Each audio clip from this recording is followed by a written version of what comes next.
عرض سلام و ادب و احترام دارم به همه یاران رادیو نماشوم و عزیزانی که این برنامه رو دنبال و پیگیری میکنن.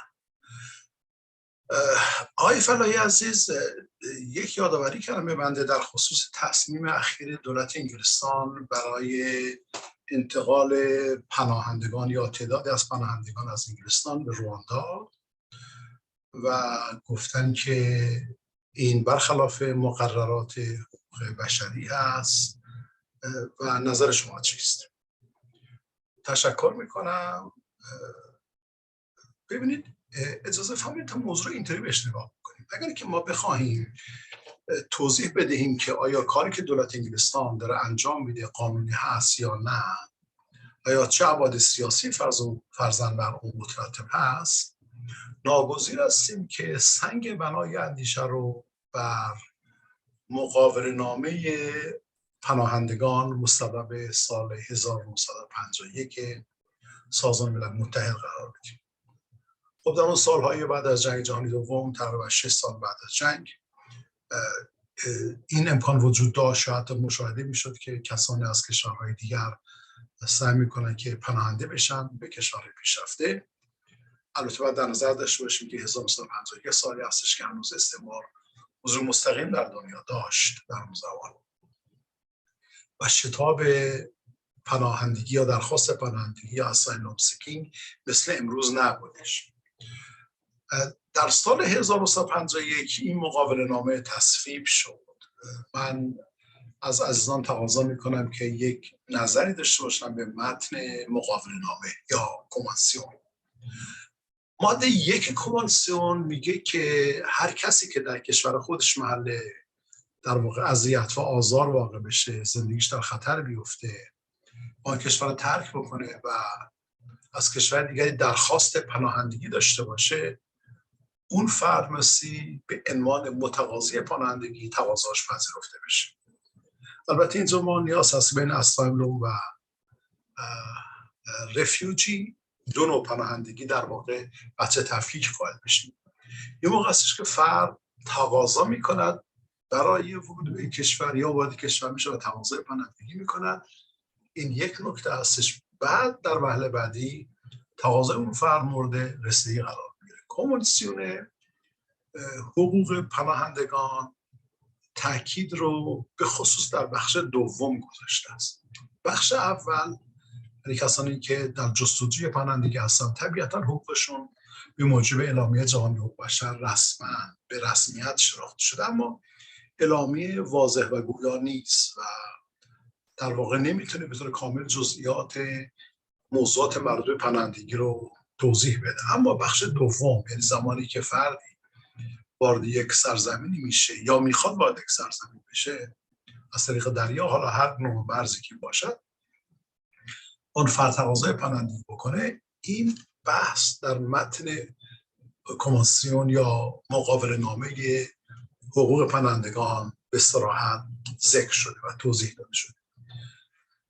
اگر شما به مقاوله‌نامه فکر نگاه بکنید، می‌بینید که تمام مقاوله‌نامه که متن اتفاقاً کوتاهی هم داره، خیلی طولانی نیست، کنوانسیون 3 اصل بنیادین، پایه‌های این مقاوله‌نامه رو فرم بخشیدن و امروزه تمامی سیستم‌های بین‌المللی مربوط به حقوق پناهندگان برای این 3 اصل قرار گرفتن.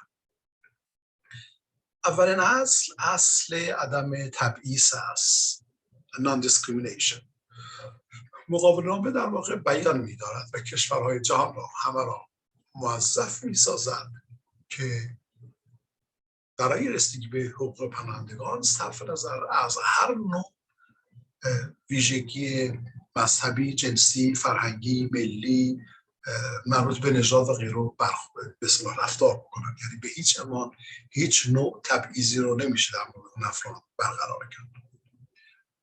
نکته دوم یا اصل دوم که در مقاوله‌نامه محل بحث است، اصل معروف عدم تنبیه کردن است. یعنی نمیشه گفتش خیلی خوب چون فرضاً یک گروه از پناهندگان تحت قاچاقچی‌ها یا قایق‌هایی سوار شدن و سعی کردن اون رو از کانال عبور بدن تا به انگلستان برسن، اینها نمیسته مشمول اقدامات تنبیهی بشن، نان پنالایزیشن. خب این هم یک نکته است. اما اصلی ترین بحثی که میتونه مورد توجه ما قرار بگیره این استش که در همون کنوانسیون مربوط پناهندگان اصل نان ریفولمنت هست، یعنی اصل عدم استرداد یا بازگرداندن آن متقاضیان پناهندگی به کشور خودشون به دلیلی که ممکن است جان اونها در خطر باشه. تقریبا میشه گفتش که همه کشورهای جهان در شرایط کنونی حقوق بین‌الملل این اصل عدم بازگشت دادن متقاضیان پناهندگی به کشورهای خودشون رو، به سرزمین مادر خودشون رو پذیرفتن. پس این کل زیربنای حقوقی موضوع پناهندگان هست، اونهایی که متقاضی پناهندگی هستن.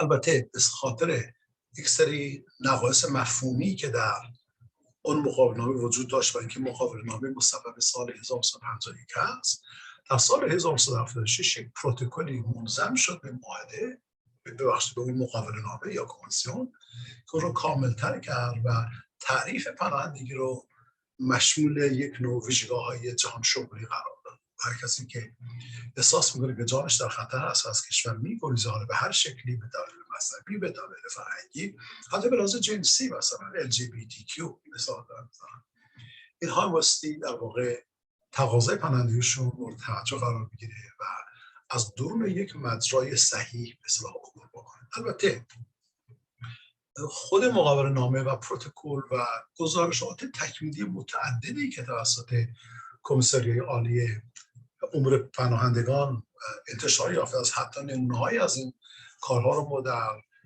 کمیسریای عالی حقوق بشر هم میتونیم پیدا بکنیم. گفته شده است که همونهایی که متقاضی پناهندگی هستن میبایستی در اون کشوری که وارد میشن و تقاضای پناهندگی میکنن میبایستی اینها مورد حمایت قرار بگیرن بدون هیچ نوع تبعیضی، تحت هیچ شرایط نمیشه کشور خودشون بازگردانده بشن.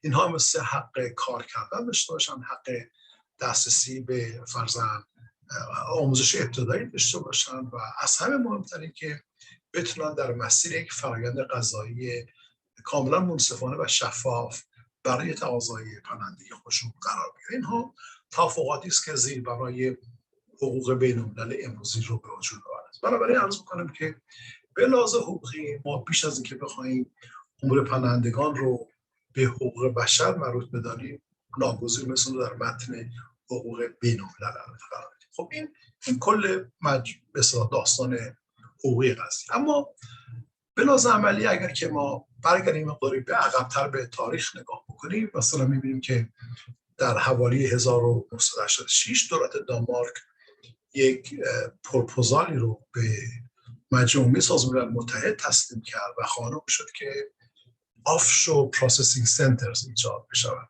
یا ثرد پارتی مثلا پروسسینگ سنترز ایجاد بشود، به خاطر اینکه بتونن حجم و فشار کاری که روی دوش کشورهای پذیرنده هستن کاسته بشه. اون مهاجران برن در ببخشید اون متقاضی پناهندگی تقاضاشون در کشور دیگری مورد بررسی قرار بگیره. طرح شکست در اوایل قرن 21 شاید هم در بعد از جنگ سرد در اواخر قرن 20 طرح‌های مشابهی از سوی فرزند هلند توسط انگلستان توسط آلمان این طرح‌ها به معرض اجرا گذاشته شدن و از همه مهمتر همونطور که شما در جریان هستید استرالیا یکی از واضح‌ترین نمونه‌های این نوع رفتار پناهندگان رو در دستور کار خودش قرار داده است به عنوان یک نوع کار سیاست‌گذاری. همونطور که مستحضر هستید پناهندگان رو از استرالیا برمیگردونن به پاپوا نیوگینیا و میگن کجا در کمپ‌های برقرار بگیرن و تقاضای پناهندگی اونها میبایستی در اونجا مورد بررسی قرار بگیره. البته هرچند که اون مقابله‌نامه حقوق پناهندگان گفته است که همه متقاضیان پناهندگی میبایستی دسترسی به فرآیند قانونی رسیدگی و غیره داشته باشند، هرگز تاکید نمی‌کند که بله هر کسی که تقاضای پناهندگی دارند تقاضای او پذیرفته بشود. این نکته هستش که بهش دقت داشته باشیم. خب دولت انگلستان هم این کار کرد. در سال 2021 من ایکاش آمار در ذهنم فرستادم بخونم. دولت انگلستان چیزی نزدیک به و اگر بتونم پیدا کنم یه چیز نزدیک به 48580 تقاضای پناهندگی داشته است، نزدیک به 50,000 که سقف متقاضیان بسیار بسیار بالا هستش. برای مقابله با این تقاضای بالای پناهندگی و در واقع اعزام کردن کسانی تحصیل قاچاقچی‌ها از سرزمین‌های مادری خودشون به طرف سواحل انگلستان یا دیگر کشورهای اروپایی، دولت انگلستان یک پالیسی جدیدی رو در دستور کار خودش قرار داد، بودجه‌های هم اختصاص داد و اون رو رسما برملا کرد، آشکار ساخت و گفتش که کسانی که تقاضای پناهندگی میکنن یا حداقل بخش از اونها رو اینها میخوان برگردونن به یک کشور ثالث. اما آفشور کجا هستش؟ میبایستی اون آفشور از طریق قراردادهای دو جانبه میان اون کشور پذیرنده و اون کشور ثالث مثل تنظیم بشه. به دنبال همین وقایع بودش که یک معاهده میان دولت رواندا، یک یادداشت تفاهم، من اشتباه کردم گفتم معاهده، یادداشت تفاهم، Memorandum of Understanding، یادداشت تفاهم به امضا رسید و دولت انگلستان متحد شد که بخشی از متقاضیان پناهندگی رو به کشور رواندا در مرکز افریقا اعزام بکنه و در اونجا کیس پروسسینگ سنتر ایجاد بشه که به متقاضیان رسیدگی بشه. حالا چرا رواندا، چرا افریقا؟ خب این نکته است که مسئولش مقدار کار بشه و تحقیق بشه تا پاسخهای روشن‌تری برای ما پیدا کنه. اما من میتونم به سادگی بگم که رواندا امروز که از کشورهای افریقایی هست که بیشترین شتاب توسعه یافتگی رو داره تجربه میکنه، به گونه‌ای که حتی کیگالی پایتخت رواندا امروز که از تمیزترین پایتخت‌های کشورهای افریقایی هستش، کشوری که در دهه 1900 که بود، نیمه های 1990 این کشور اون تجربه کشته دادن 800,000 انسان بیگناه در جریان ژنوساید و کشتار جمعی تجربه کرد. همون کشور امروز تبدیل شده است به یکی از مراکز سرمایه‌گذاری اقتصادی در افریقا، تا اونجا که بنده اطلاع دارم. از طرف دیگر ما می‌دونیم که یعنی شواهد وجود داره که شواهد تاریخی که دولت رواندا بسیار جنرس بوده، خیلی جوانمرد بوده است در پذیرش پناهندگان و حتی هم امروز بخش بزرگی از اون پناهندگان کنگویی که از جنگ‌های داخلی بر سر الماس به سطوح آمدن به کشور رواندا پناهنده شدن و در اونجا دارن زندگی میکنن. خب دولت انگلستان این قرارداد رو منعقد کرد و همونطور که مستحضر هستید اولین هواپیمای چارتر رو هم به کار گرفتن که بخش از این متقاضیان رو به کشور رواندا بفرستن، اونها باید در رواندا بمونن و تقاضای پناهندگیشون بررسی بشه و اگر پذیرفته شد 5 سال اونجا باشن و به هر حال توضیحات بیشتری هست. البته همونطور که مستحضر هستید دادگاه اروپایی حقوق بشر در 15 جون نمیدونم که ببخشید 15 جون اشتباه کردم، همین اخیراً چند روز اخیر یک حکم رو صادر کرد و دستور داد که یکی از اون متقاضیان پناهندگی در هواپیما بودش و اصالتا پاکستانی هم بود، از هواپیما خارج بشه و روشنی مسئله بودش که پرواز اون هواپیما به طور موقت متوقف شد و دولت انگلستان موفق نشد که متقاضیان پناهندگی رو به رواندا اعزام بکنه. اما مشکل چیست؟ چرا حساسیت برانگیز شده این موضوع؟ چرا جامعه بین‌المللی با این سیاستگذاری دولت انگلستان مخالف است؟ من رفتم نگاه کردم به گزارش مفصلی که کمیساریای عالی امور پناهندگان منتشر کرده است.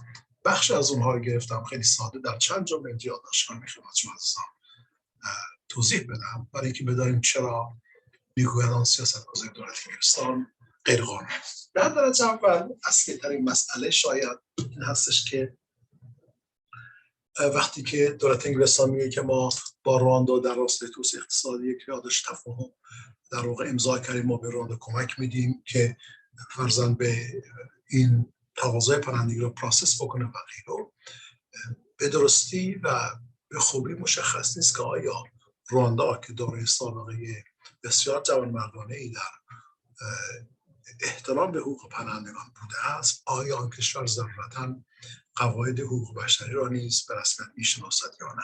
رکوردها سابق نشون میده که رواندا متاسفانه از این بابت سابقه درخشانی نداره، همچنین که تقریبا عمده کشورهای افریقایی هست که این رنج در عذاب هستند. لذا این نگرانی‌ها وجود داره که ولی این پناهندگانی که به رواندا، متقاضیان پناهندگی که به رواندا اعزام میشن، اونجا با تضییقات و محدودیت‌های در استفاده از حقوق بشر خودشون مواجه بشن. خب این اولین نکته است که میبایستی مورد دقت قرار بگیره. دومین مشکل حقوقی به تصمیم دولت انگلستان این هستش که به موجب قوانین حقوق بین‌الملل پناهندگی، کسانی که متقاضی پناهندگی هستند تقاضاشون مثل در همون سرزمینی که وارد میشن مورد بررسی قرار بگیره و نه یک کشور ثالث. آفشور پروسسینگ سنترز از نقطه نظر حقوق بین‌الملل اینها جایگاهی ندارند. به هر حال جامعه بین‌المللی سعی کرده است تا حدی نرمش نشان بده و به نیازهای و فشارهای متوجه کشورهای فرزند صنعتی پیشرفته است دقت داشته باشه. اما تاکید کرده هستش که حتی اگر مراکز آفشور هم تأسیس بشوند، ایجاد بشوند یا کشور ثالثی عهدهدار رسیدگی به تقاضای پناهندگان باشد، مسئولیت رسیدگی به تقاضای متقاضیان پناهندگی به عهده اون کشور اصلی هست. یعنی در این کیس کنونی این دولت انگلستان هستش که مسئوله. لذا اگر فرضاً کسانی که به رواندا اعزام میشن اگر اونجا با محدودیت‌های حقوق بشری یا حتی محدودیت‌های برای داشتن یک زندگی عادی و نرمال برخورد باشن، این وظیفه‌اش به عهده دولت انگلستان هست و در یادداشت تفاهمی که میان دو کشور منعقد شده گویا یک چنین ترتیبات مشخصی برای این موضوع در نظر گرفته نشه. لذا فعالان جامعه مدنی و مدنان بسیار بسیار نگران هستند.